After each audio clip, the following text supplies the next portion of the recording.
Hello and welcome to C plus plus course. अस्सलाम वालेकुम, my self Mohammad Tajammul और आप देख रहे हैं लर्निंग पॉइंट चैनल। ये हमारा C plus plus course series का 87वां लेक्चर है और इस लेक्चर के अंदर हम मल्टी डिमेंशनल एरे के बारे में देखेंगे कि मल्टी डिमेंशनल एरे एक्चुअली क्या होता है। हम बेसिक इसका कॉन्सेप्ट देखेंगे और उसके बाद एक हम प्रोग्राम भी सॉल्व करेंगे जिसके अंदर मैं यूज़र से मल्टी डिमेंशनल एरे के अंदर वैल्यूज़ गेट करूँगा और उसको किस तरह हम वर्क करते हैं, मीन्स दैट एक हम प्रोग्राम भी देखेंगे।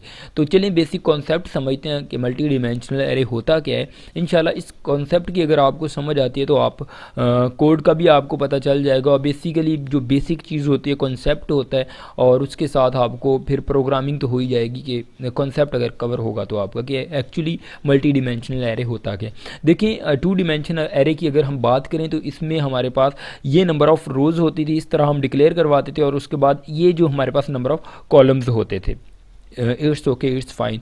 अगर हम मल्टी डिमेंशन एरे की बात करते हैं तो उसको हम इस तरह डिक्लेयर करवाते हैं। उसमें तीन चीज़ें होती हैं, तो ये अगर 3, 4, 5 ये ज़्यादा डिमेंशंस हो सकती हैं। अगर ज़्यादा डिमेंशंस होंगी तो ये मल्टी डिमेंशनल एरे कहलाएगा। इसको हम 3, 4 या 5 इस तरह की कोई कैटेगरी में डिवाइड नहीं करेंगे, ठीक है।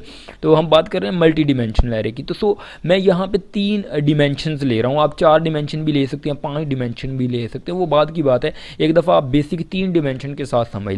देखिए इसमें जो ये 3 है ये क्या है, ये बहुत इंपॉर्टेंट पॉइंट है कि ये नंबर ऑफ़ रोज़ हैं, क्या नंबर ऑफ़ कॉलम्स हैं या नंबर ऑफ़ टेबल्स हैं। ये चीज़ आपको समझ आना चाहिए। ये सबसे पहले तो ये जो 3 लिखा हुआ है ये नंबर ऑफ़ कॉलम्स हैं, ठीक है जी। ये नंबर ऑफ़ कॉलम्स हैं, जैसा कि ऊपर तो यहाँ तो नंबर ऑफ़ रोज़ और नंबर ऑफ़ कॉलम्स इस तरह आते थे ना कि पहले नंबर ऑफ़ रोज़ आती थी फिर नंबर ऑफ़ कॉलम्स। लेकिन मल्टी डिमेंशन एरे में पहले हमारे पास क्या आता है, पहले हमारे पास आती हैं पहले हमारे पास नंबर ऑफ़ कॉलम्स आते हैं, फिर नंबर ऑफ़ रोज़ आती हैं और फिर नंबर ऑफ़ टेबल्स आते हैं। टेबल्स मीन्स दैट जैसे ये पीछे पीछे दिखाए हुए हैं इस तरह इसकी मल्टीपल कॉपीज़ बन जाती है, मतलब कि इस तरह डिमेंशन साथ में ऐड होती जाती है। मीन्स दैट इसका मतलब हमारे पास डिमेंशन कितनी होगी, 4 डिमेंशंस होंगी। 4 इस तरह टेबल उसके बिहाइंड द सीन मतलब कि चले जाएंगे इस तरह, जिस तरह ये तस्वीर में पुश किए हुए हैं ना बैकवर्ड की तरफ, तो इस तरह ये आपको विजिबल होंगे। देखें पहली बात जो है, पहले हमारे पास सबसे पहले हमारे पास क्या आ रहा है, हमारे पास नंबर ऑफ़ कॉलम्स आ रहे हैं ये 3, जैसे कि ये 1, 2 और 3 ये मेरे पास नंबर ऑफ़ कॉलम्स हैं। उसके बाद जो 7 आ रहा है ये नंबर ऑफ़ रोज़ हैं, 1, 2, 3, 4, 5, 6 और 7 ये नंबर ऑफ़ रोज़ हैं। और उसके बाद ये जो 4 लिखा हुआ है इसका मतलब इसमें 1, 2, 3 और 4 इस तरह हमारे पास 4 मीन्स दैट टेबल्स बन जाएंगे। ये बेसिक हमारा कॉन्सेप्ट था कि पहले हमारे पास कॉलम आते हैं, फिर रोज़ आते हैं, फिर नंबर ऑफ़ टेबल्स कह सकते हैं आप, ठीक है। अब थोड़ी सी डेफिनेशन पढ़ते हैं, ये तो सिंपल है। Multi dimensional array is also called as array of arrays, means that ये एरे ऑफ एरेज भी कहलवाता है। Multi dimension array can have 3, 4 और मोर डिमेंशन। इसमें 3 हो सकते हैं डिमेंशन, जैसा कि मैंने पहले बताया।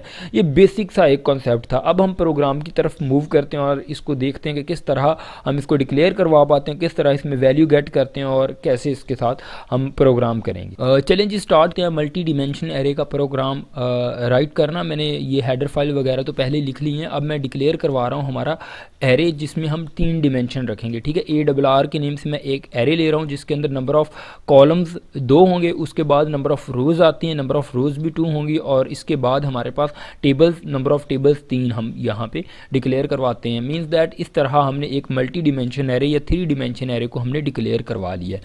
अब हम यहाँ पे एक मैसेज देते हैं यूज़र को सी आउट के वो मतलब कि एरे के अंदर वैल्यूज़ को इंसर्ट करे, enter value into array, values into array.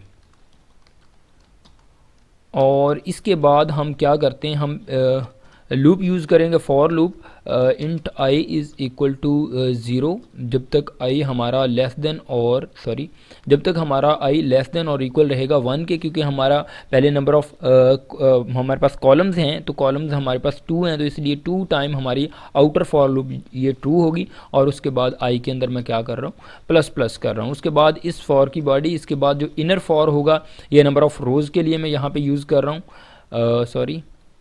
यहाँ पे मैं नंबर ऑफ़ रोज़ के लिए ये फॉर लूप यूज़ कर रहा हूँ। मैं यहाँ पे लिखता हूँ int j is equal to 0 जब तक j हमारा लेस देन और इक्वल रहेगा 1 के, क्योंकि देखें हमारे पास कितनी रोज़ हैं, हमारे पास 2 रोज़ हैं, तो 2 टाइम हमें इस जो फॉर को ट्रू रखवाना है, इसलिए मैं यहाँ पे 0 से 1 तक जा रहा हूँ और जे के अंदर हम क्या कर रहे हैं, प्लस प्लस कर रहे हैं। उसके बाद फिर एक इनर फॉर लूप यूज़ होगा, क्योंकि 3 डिमेंशन है तो हमें 3 फॉर लूप यूज़ करने पड़ेंगे।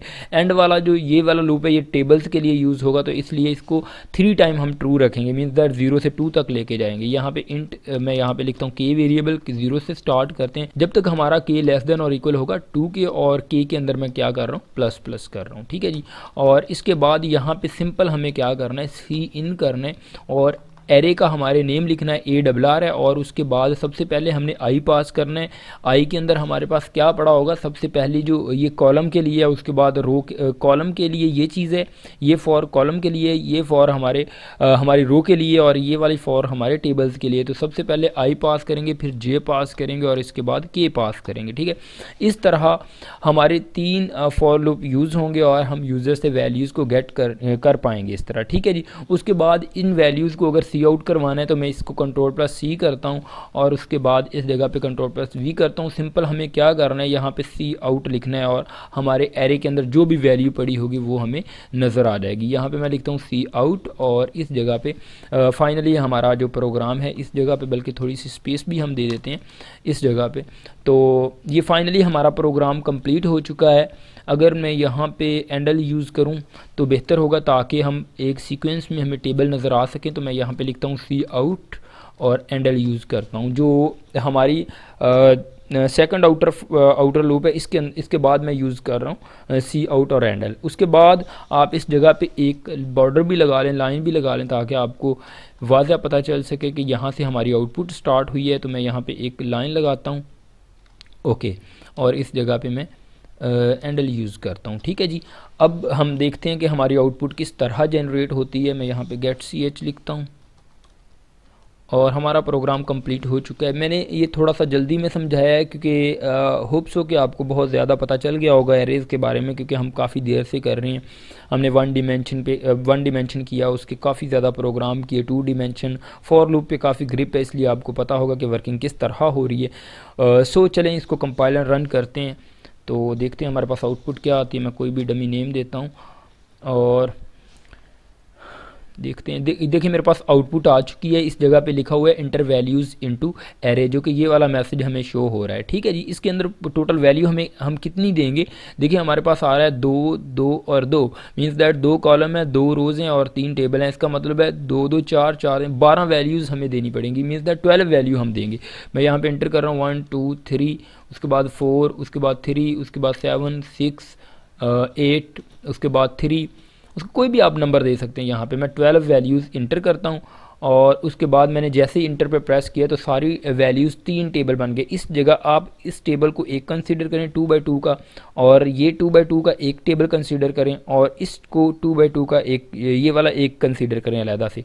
इस तरह देखें हमारी ये मल्टी डिमेंशन एरे में ये, अब जैसा कि हमने स्लाइड में देखा था इस तरह तो हमें ये विजिबल नहीं हो सकती बैकवर्ड, इस तरह तो ये नज़र नहीं आ सकती जिस तरह ये पिक्चर में है। मल्टी डिमेंशन में तो ये बैकवर्ड मतलब दिखाया हुआ है एक टेबल की फॉर्म में, लेकिन ये हमारा है मल्टी डिमेंशन ही। मल्टी डिमेंशन में वैल्यू इन हो रही है। होप्स हो कि आपको बेसिक आइडिया होगा।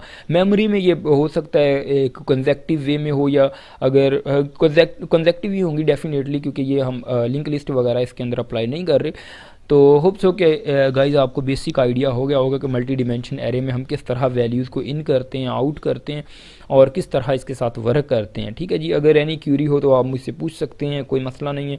तो इस तरह ये हमारी सीरीज़ एरे की जो है ये कंप्लीट होती है। अब हम स्टार्ट करेंगे इंशाल्लाह जो हमारे फंक्शंस हैं, फंक्शंस को स्टार्ट करेंगे। उसके बाद पॉइंटर्स को देखेंगे, पॉइंटर्स के बाद हम देखेंगे फर्दर मोर जो हमारे बाकी कॉन्सेप्ट बताएं। स्ट्रक्चर का जो कॉन्सेप्ट बचता है वो अच्छे से देखेंगे इंशाल्लाह, तो उसको एरे के साथ बल्कि इम्प्लीमेंट भी करेंगे। चलें गाइस, मिलते हैं इंशाल्लाह नेक्स्ट वीडियो में। अल्लाह हाफिज़।